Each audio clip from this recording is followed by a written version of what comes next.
You wake up, 6:47 a.m. There's a note on your desk, written in your handwriting. Don't open the left drawer.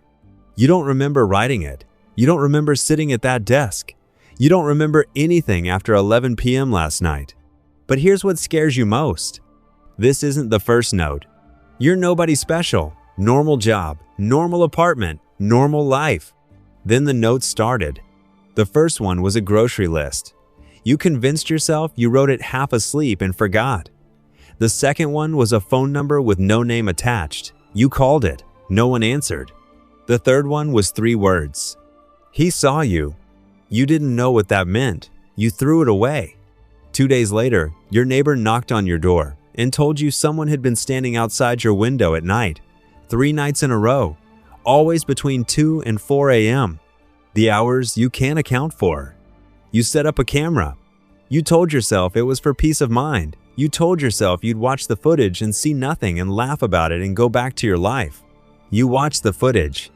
At 1:58 a.m., you stand up from your bed, but it doesn't move like you. The posture is different. The walk is different. You move through the apartment like someone who knows exactly where they're going and isn't in any hurry.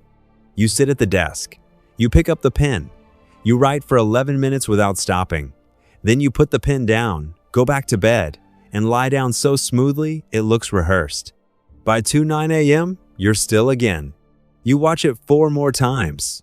It's your body, your hands, your face. But whoever is behind those eyes is not you.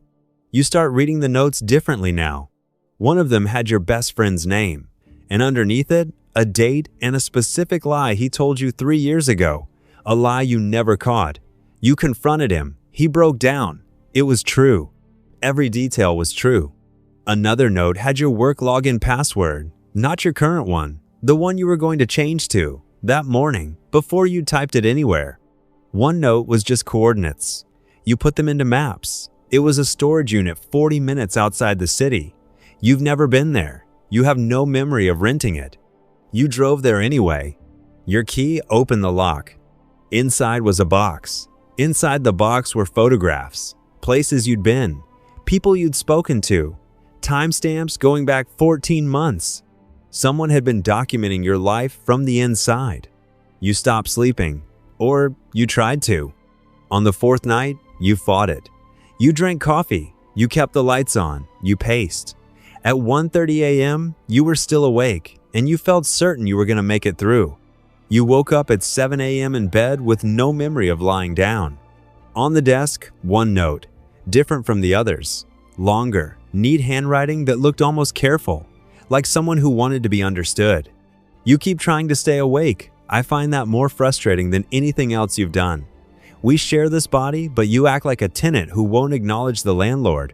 I have been here longer than you think. I have been patient longer than you know. But I need more than nights. I need the whole thing. I've been preparing. I think you already know that.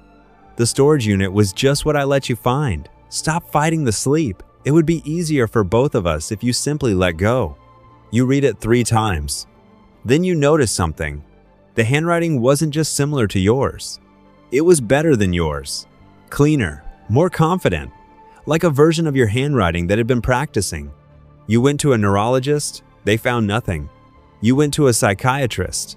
They had a name for it, a long clinical name that explained the mechanism, but not the intelligence behind it, not the storage unit, not the coordinates, not the note that knew your password before you'd chosen it.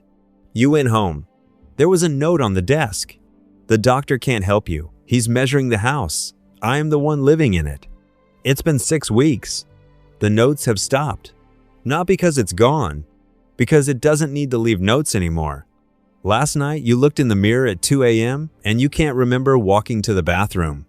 But in the mirror, for just 1 second, before your eyes adjusted to the light, the expression on your face was not one you recognized.